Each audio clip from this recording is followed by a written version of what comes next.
I'm Michael Dreikorn, and I approve of this message.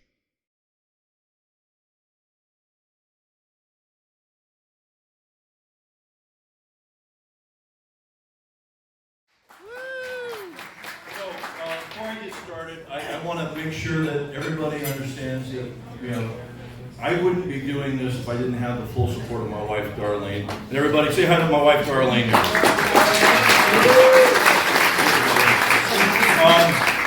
So this is the Trump Club, right? So we're not politically correct. We actually stand up for things that are right. And we probably have been doing this most of all of our lives. And so getting together and talking about what's right and how to change things is probably not new to us. My call to duty, I've always been a servant. So whether it was as a kid growing up as a Boy Scout, some of you probably aren't familiar with what Royal Rangers are, but they're Boy Scouts with a Bible. So I was one of them too. But my call to service was back in, remember 1979, when there were a bunch of students in Tehran that took over our embassy. About 2 weeks after that, I was in basic training. And, serving under, at that time, President Carter, but guess what happened right away? Reagan, right? I gotta tell you, we were rocking and rolling. I spent 7.5 years in the Army in Germany, predominantly on the Czechoslovakian and East German border. So every day I went to work looking at people that didn't like us. But we were there doing what it is that we needed to do, and we never questioned the mission that we were put on. And you know what? Donald Trump's doing the same thing today, right? Donald Trump is standing up for what's right. People don't always accept the way he says things, but he's doing it. And that's what we need to do as well. So I'm a business guy like Kevin. Before moving to the coastal republic of Pine Island, I was in Connecticut, but I'm originally from California. Grew up under the Reagan dynasty of when he was a governor, the education system there. I've worked in the aerospace and defense industry now for about 30 years. I was a vice president of quality for Pratt & Whitney, which is part of an $8 billion corporation called United Technologies, with worldwide employees and with employees. It's okay. You guys tell me. Is this getting better now? Yeah. Keep it up. Right there. So as far as being able to run businesses in a distributed workforce, remember what we have in the county is a very distributed workforce with agencies that represent you, the people. But guess what? They're represented with unelected bureaucrats, and they don't always play by the rules. So I was a sergeant. I was an Army sergeant. So I know how to take orders, but I also know how to give them, and I know what a lawful order is, and I know how to stir the pot. So about the same time Kevin got here, I got here at the same time. It was February, just before the ill-fated Hurricane Charlie. I'm on the north end of Pine Island, and Charlie took my house. So I lived in an RV for a while until we found other domicile and worked through the Citizens Insurance, which is a state-run insurance. And we got back on our feet. And then my political voice happened a few years later. Remember when Trey Rayl got in trouble? Well, I got tired of yelling at the television and I ran for Congress. Guess who our president was then? Barack Obama, right? So what happened under the Barack Obama regime? They weaponized the IRS, right? Guess what happened to me as soon as I was out there? I got audited 5 years in a row. And guess what happened? They found something on one of my tax returns that says, hey, I had water damage in my business, water pipe broke. And I instead of doing it, what they wanted was a depreciation. They wrote me up with a fine for taking that as a 1 year removal off my taxes, deduction, right? So damage repair should be deducted. But no, guess what? I got a fine.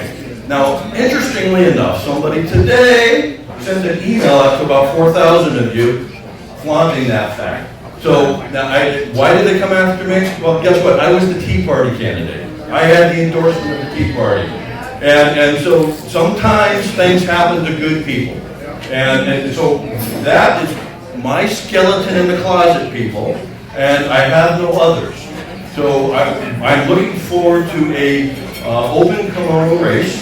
I will address anything anybody wants to put in front of me, but put it in front of me. You want to talk behind my back? That's not the Republican way. President Reagan said the 11th commandment is thou shalt not speak ill of other Republicans. Let's abide by that.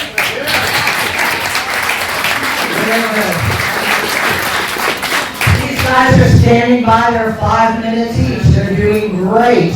Okay, each of them will have 5 minutes to answer each question.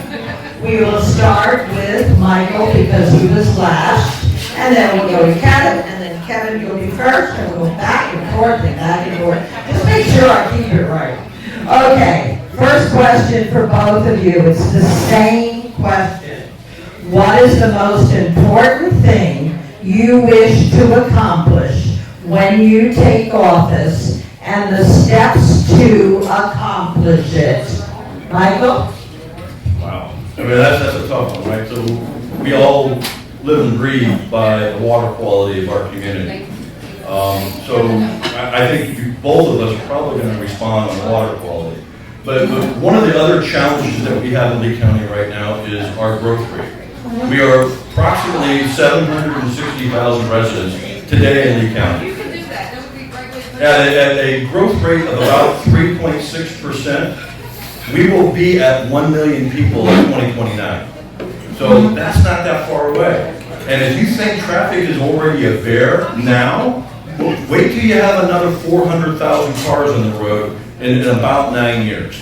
So I think concurrency in land use planning and having a vision in Lee County with regards to where those bottlenecks are and be proactive in addressing those as quick as possible. So part of my platform is vision and planning. And I'm not talking about 5 years, 10 years, 20 years. I'm saying we need to have a 100-year plan for Lee County. We need to make sure that Lee County does not become a Broward County. Because what happened over there, it got gobbled up by developers little pieces by little pieces, and there was no more green space. So I think is vision and understanding what the concurrent infrastructure needs are for our county and make sure that we are looking for the long term is my #1 priority. We have more time. Keep going. Oh, I can talk all day. Go. We other issues, and we got mental health issues in our community, right? We hear about people trying to take our guns away, but the reality is mental health. Lee County is at the bottom of the list in our state with regards to mental health investments. So if I was to get my top issues, I mean, it's going to be concurrency, it's going to be an advocate for our clean waters. How are we going to get clean water? Is that going to be a future question? Okay, so I want to save my bullets for that one. Maybe not. So what can we do on water? You can pull it together. Water advocacy in Tallahassee and Washington, D.C. is important, and Kevin's done a stellar job in that. But local action is also critical. We cannot just yell at people, because I found out yelling at the television doesn't work. Yelling at politicians doesn't always work. So we need to step up and take action. So I usually speak with my feet. So earlier this year, I was one of the founding board members of the Florida Fishery Foundation. Our objective is cleaning water locally with local solutions. Our initial one is to put oyster habitats in docks, reefs in our fisheries in the area, and to create private-funded grow-out facilities to restock our waters locally. Why is that important? $8 billion a year to the state of Florida in recreational saltwater fishing. That's about $500 million in Lee County in revenue. We need to make sure that we are looking at the economic basis and taking local action. I got 1 minute left. So all of that being tied. So whether it's concurrency and all of that, the people's voice needs to be heard.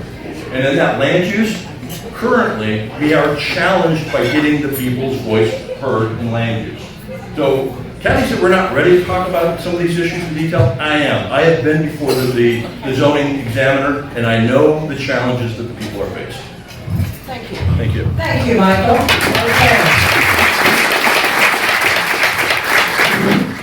As priorities with regard to infrastructure improvements. Yeah, so remember that the county funds county, unincorporated Lee County properties, and also provides for infrastructure on county roads. And a lot of the water treatment is owned by some local franchises. So you got to understand who got the responsibility within that infrastructure if they're going to respond to where the priorities are. So first and foremost, guess what we don't have in Lee County? We don't have a lot of emergency sheltering. Those of you in Irma, did you think you had a place to go that was above the flood zone? There were only a couple of locations.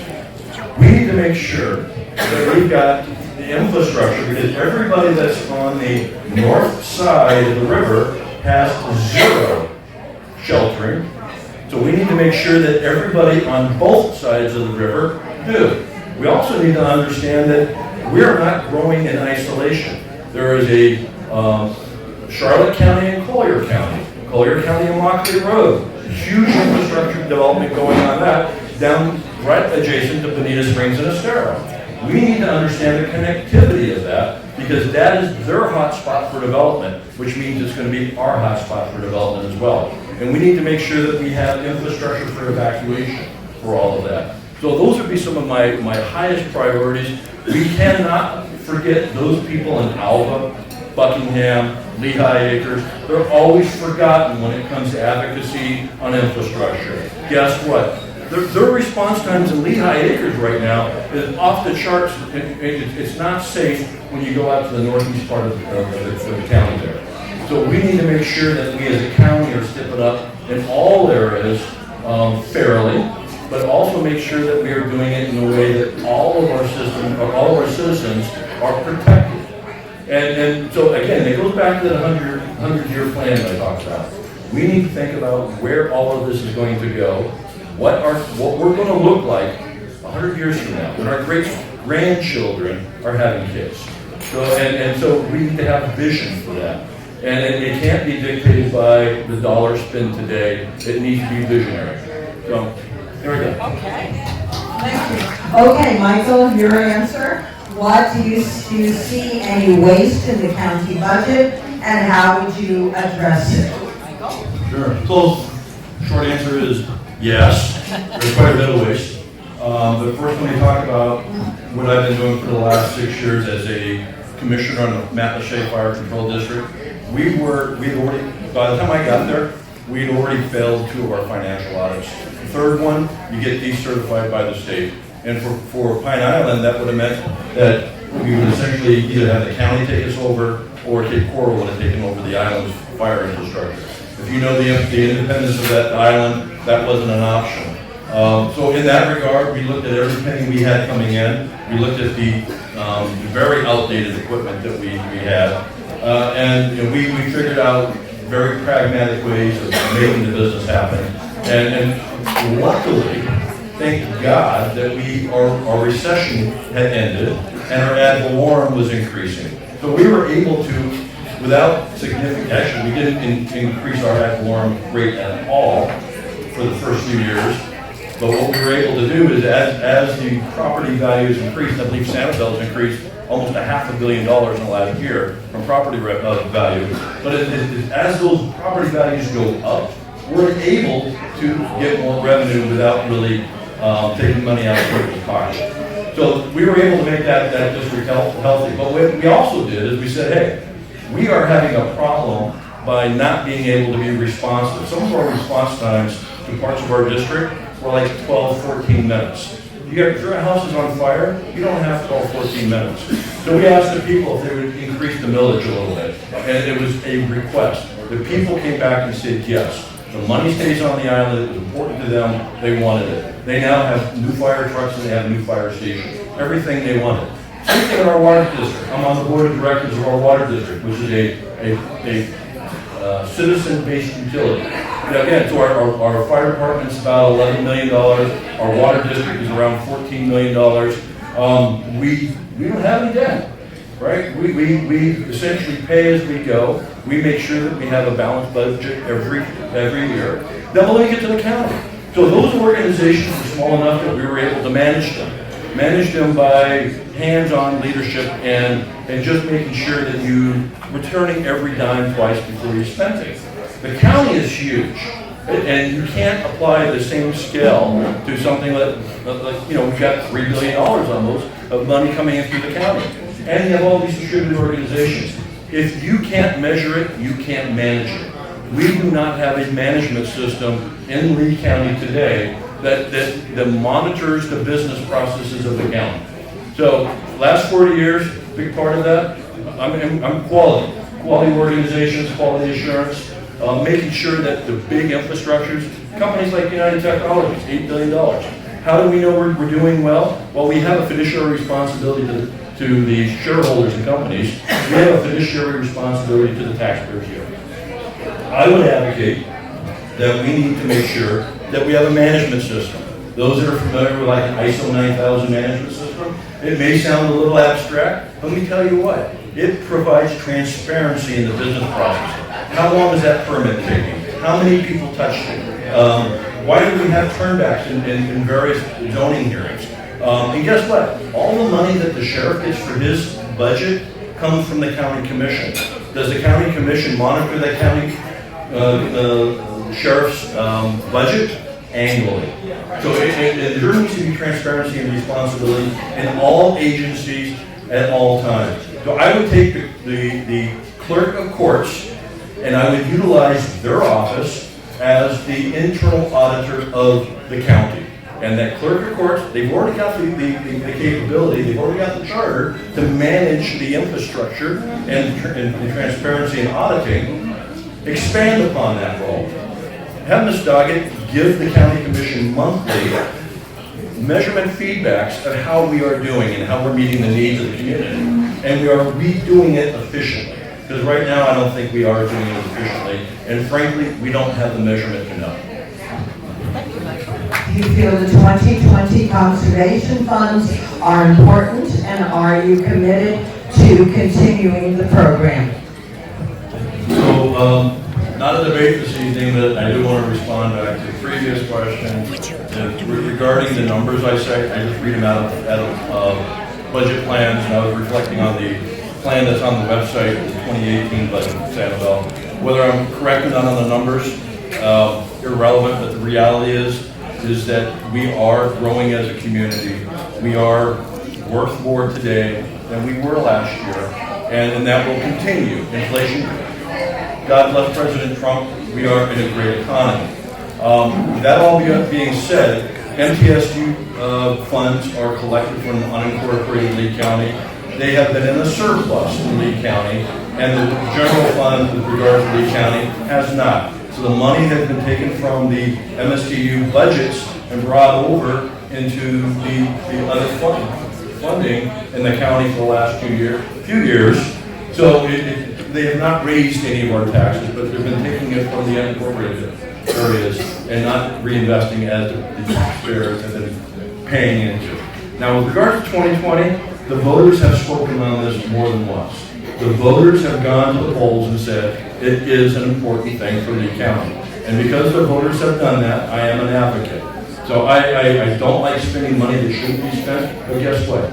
Lee County is unique. Lee County is one of the last bastions in this country, at least in the state of Florida, that is ecologically still stable. Some of you have your entire incomes and all the value you have based on our ecology. And 2020 plays a big part of it. You look at the island that I live on, and I know the island that Kevin lives on too. A big part of it's owned by the county, which means you own it. Now, one of the things I want to change in the 2020 is a lot of that land is not accessible by the people. Why don't we have more accessibility to county-owned lands? If I want to ride a horse on it, we should have horse trails. If I want to have more walking trails through it, right now Pine Island is not contiguous in all that 2020 lands. We need to be more smarter about how we do this, because wildlife can't use a crosswalk. So we need to be smart about what we're buying. We shouldn't be buying it from cronies. We should be buying it based on a long-term plan on what we want to look like for the long-term future. So again, 2020 is something that people want, and the people want conservation. They want to live in a clean environment, and I'm all for that. And my personal activities have demonstrated that. As a founding board member of the Florida Fishery Foundation, we're out there, we're doing the work, and we're not getting paid for any of this. We are putting our own time and resources in to conserving, actually restoring the water quality locally. Today, it's for restoration from oyster habitats. As a county commissioner, I'm going to be advocating to redesign the Caloosahatchee. It no longer really serves a purpose for commerce. We need to take the strait out of the Caloosahatchee. We need to put the oxbows back in. If we do that, like they have on the Kissimmee, our water quality will significantly improve in a very short time because Mother Nature knows how to do this. And guess what? It's not going to take anybody's property rights away because left and right of the Caloosahatchee River is owned by the Army Corps of Engineers. And they can easily put the oxbows back in. Of course, there's an expense, but we already passed a constitutional amendment to restore the Everglades.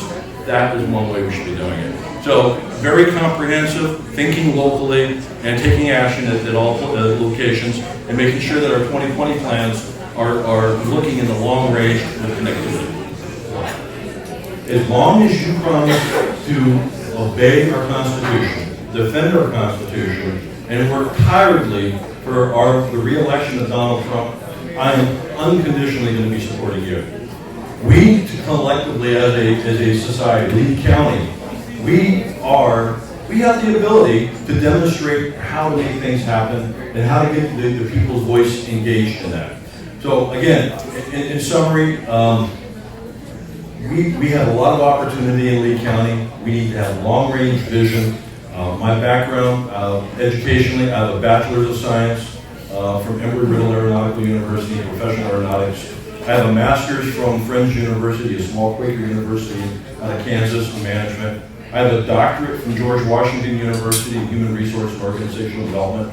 I have an executive certificate in business from the Darden School of Business. I ran really big companies. I'm a small business owner now. I've been a small business owner since 2002, and when I moved down here from Connecticut. I believe in the American people. I believe in the American dream. My father came over on a boat, and it instilled in me, learning 2 languages growing up, that this is the country that can. And only when we take excuses of why we can't is when we fail. So as your advocate on the county commission, I would be your advocate for all districts, countywide, and looking at what's going on around us in the other counties and making sure that we're doing what's smart. So that being said, thank you again for your attendance this evening. We've got 10 months, thereabouts, till August, and it's going to be an interesting ride. We've got a lot of different politics going on, but let's keep in mind, folks, we're all conservative Republicans, and we're all in the same boat. Let's not sink the boat.